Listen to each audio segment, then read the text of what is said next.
क्या supreme power होते हैं? क्या वो हमारी मदद करते हैं? आज का ये सवाल उठा है और ये सवाल का जवाब मैं देने जा रही हूँ। A very good morning everybody.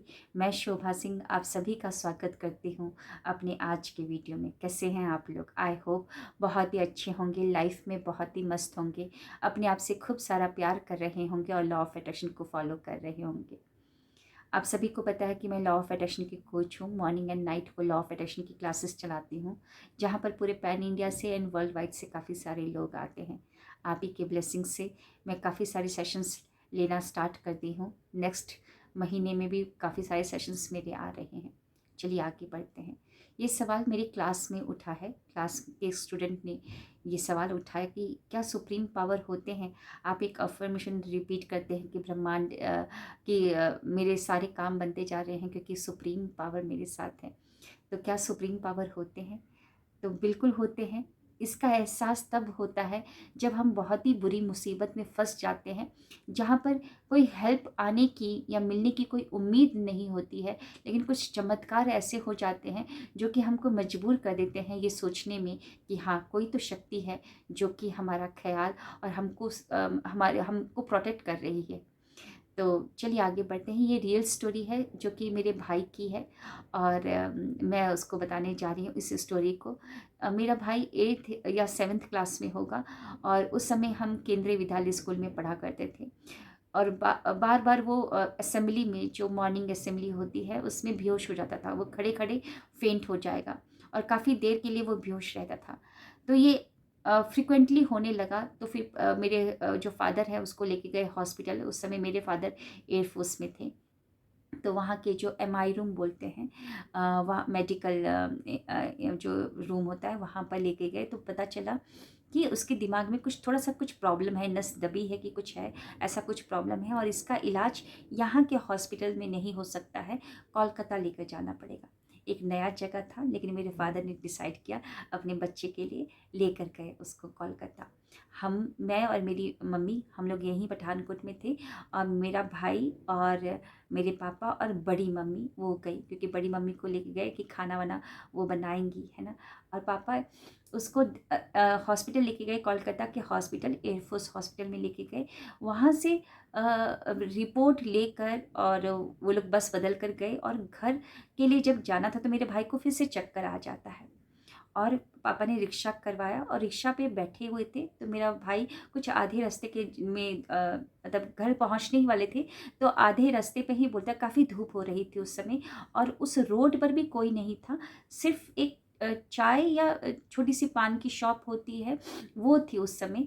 तो मेरे मेरे भाई ने बोला, पापा मुझे ना वॉशरूम जाना है, रिक्शा प्लीज़ रुकवा दीजिए ना। तो पापा ने बोला कि ठीक है, रुकवा दिया रिक्शा। और जब रिक्शा रुकवाया तो पापा ने बोला कि देखो तुमको चक्कर आ रहा है, ज़्यादा दूर मत जाना, जल्दी आ जाना, ठीक है। तो मेरे पापा ने उसको जाते हुए देखा और उसको क्या लगा कि रोड के साइड पर है, रिक्शा है और दुकान भी है, कोई मुझे मतलब देखे ना तो वो थोड़े दूर चला जाता है। लेकिन पापा ने भी उसको आवाज़ लगाया कि ज़्यादा दूर मत जाना। देख रहे हैं मेरे पापा कि हाँ वो जा रहा है। और फिर उसके बाद मेरे पापा वहाँ पे चाय की दुकान में शायद चाय पी रहे थे कि क्या, और रिक्शा वाला वहाँ पर खड़ा हुआ था। तो एकदम से मेरे भाई ने क्या किया कि जैसे समतल भूमि ऊपर से लग रहा था कि भूमि है, यानी कि कुछ घास उगे उगे से लग रहे थे, हरा हरा घास लग रहा था, तो उसको लगा ज़मीन है। तो वो एकदम से जैसे कि यहाँ पर ऊंचाई है और नीचे लग रहा था कि भूमि है, ग्रीन ग्रीन घास थे। तो मेरे भाई ने एकदम से छलांग लगा लिया उसके ऊपर, और छलांग लगा लिया तो वो अंदर चला गया। वो भूमि नहीं था, वो क्या था, दलदल था। दलदल था, वो ऊपर घास घास जो थे उसको लगा कि भूमि है समतल, और वो दलदल था।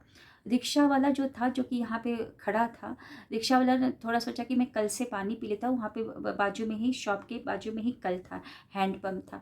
तो कल से पानी पी रहा था, तो एकदम से उसको किसी की हाथ दिखी, मिट्टी में एकदम लथपथ हाथ दिखी, दूर से ही ऐसे हाथ दिखी। तो इसको लगा कि इतना धूप हो रहा है, भूत है।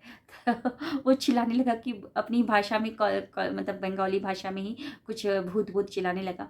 तो पापा ने पूछा कि क्या चिल्ला रहा है भूत भूत। तो वो दुकानदार जो था बोला कि ये चिल्ला रहा है कि भूत, इसको भूत दिखाए।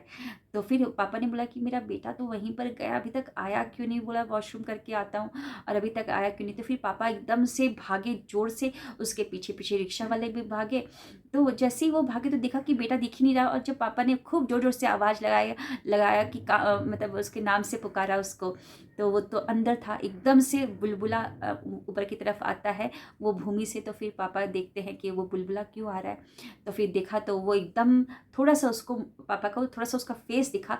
तो अब इतना दूर वो चला गया था, वो पूरी भूमि थी, इतना दूर चला गया था कि कहीं से भी पहुंच नहीं पा रहे थे। हाथ देने की भी कोशिश कर रहे थे कि हाथ दे, उसको पकड़ के खींच ले, लेकिन हाथ भी नहीं दिख रहा है। वहाँ पे एक लकड़ी भी कोई नहीं दिख रहा था कि लकड़ी भी पकड़ के लेकर आए। रिक्शा वाला सोचा कि चलो मैं लकड़ी तोड़ के लेकर आता, तो लकड़ी भी वो तोड़ने के लिए चला गया। और उतनी देर में पापा ने अपनी पैंट का जो बेल्ट होता है, बेल्ट को खोल दिया, कि सोचा कि बेल्ट फेंकूंगा तो बेल्ट उसको हाथ में आ जाएगा तो वो मैं खींच लूँगा। तो पापा ने बेल्ट भी फेंका, लेकिन उसकी पहुँच से दूर था, क्योंकि वो दलदल जो है इसको अपनी तरफ और खींचे जा रहा था नीचे की तरफ। और पापा चाह रहे थे कि उसको कैसे भी उसके हाथ में कुछ आ जाए कि मैं उसको पकड़ लूँ। फिर बहुत कोशिश करने के बाद पापा बोले कि अब तो लगता है कि बेटा गया हाथ से, लग रहा है कि आज इसका वो है, मतलब ग्रहण है इसका। और उसी समय पापा फिर हनुमान चालीसा पढ़ने लगे, उनको पता नहीं क्या याद आया, और उसी समय में हनुमान चालीसा पढ़ने लगे। और उसी समय में पापा ने बोला कि बेटा देखो, तुम्हारे पास कोई भी तिनका हो, कुछ भी घास हो, बस उसको पकड़ के खींचो, क्योंकि मैं तुम्हारे पहुंच से बहुत दूर हूँ, नहीं पहुंच पा रहा हूँ मैं दूर। पापा अगर दूर चले जाएंगे तो कुछ भी हो सकता है इसको। वो रिक्शा वाला तो ऑलरेडी दूर गया ही हुआ है, लेकिन पापा दूर चले जाएंगे तो इसको कुछ भी हो सकता है। तो पापा दूर नहीं जा रहे थे, और पापा के आंसू गिरे जा रहे थे। अभी मैं भी बोल रही तो शायद भावुक हो रही हूँ। फिर उसके बाद पापा ने हनुमान चालीसा पढ़ने लगे और जोर जोर से हनुमान जी का नाम लेने लगे। और उसी समय पे एकदम पता नहीं कहाँ से उसको एक लता मिल गई, दलदल में एक लता मिल गई। और वो लता, दलदल में लता कैसे होगी ये समझ नहीं आ रहा है, लेकिन लता मिल गई। और वो लता की पकड़ इतनी मजबूत थी, वो लता कहीं से, कहीं ना कहीं से तो होगी, वो लता की पकड़ इतनी मजबूत थी कि उसको खींचते खींचते, उसको पकड़ते पकड़ते पकड़ते पकड़ते मेरा भाई नज़दीक पहुंच गया और मेरे पापा ने उसको खींच लिया। तो कहने का मतलब क्या है कि दलदल में लता, दलदल में पानी पानी है। घास की पकड़ भी कमज़ोर हो जाती है अगर ज़्यादा देर तक कोई भी घास या कोई भी पौधा ज़्यादा देर तक पानी में रहता है तो उसकी पकड़ कमज़ोर हो जाती है, मिट्टी छोड़ देता है उसको। लेकिन उस लता की इतनी पकड़ मजबूत थी कि उस दलदल से मेरे भाई को उसने निकाल दिया, है ना।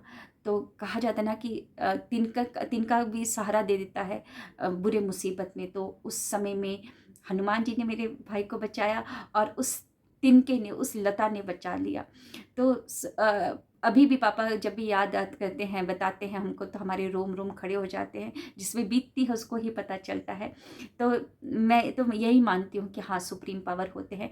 मैं अभी कुछ दिन पहले भी एक रियल स्टोरी लेकर आई थी, तो मेरा तो मानना है कि हाँ, मैजिक होते हैं, सुप्रीम पावर होते हैं, जो एंजल्स होते हैं जो हमको प्रोटेक्ट करते हैं और हमको बचाते रहते हैं। विश्वास करेंगे तो सब कुछ है, नहीं करेंगे तो कुछ भी नहीं है ना।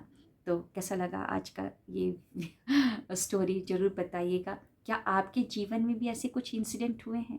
बिल्कुल शेयर कीजिएगा, है ना। हमको नहीं पता चलता है कि कब, मान लीजिए रोड पे चल रहे हैं, एकदम से गाड़ी कुछ एक्सीडेंट होने के पहले ही कुछ बचा लेता है, एकदम से कुछ ना कुछ हो ही जाता है जिससे हम बच जाते हैं। तो वो भी एक तरीके से यही बताता है कि हाँ, सुप्रीम पावर है जो कि हमको प्रोटेक्ट कर रहा है। तो ज़रूर शेयर कीजिएगा अपनी भी व्यू, और मिलते हैं नेक्स्ट वीडियो में। Thank you, wish you wealth.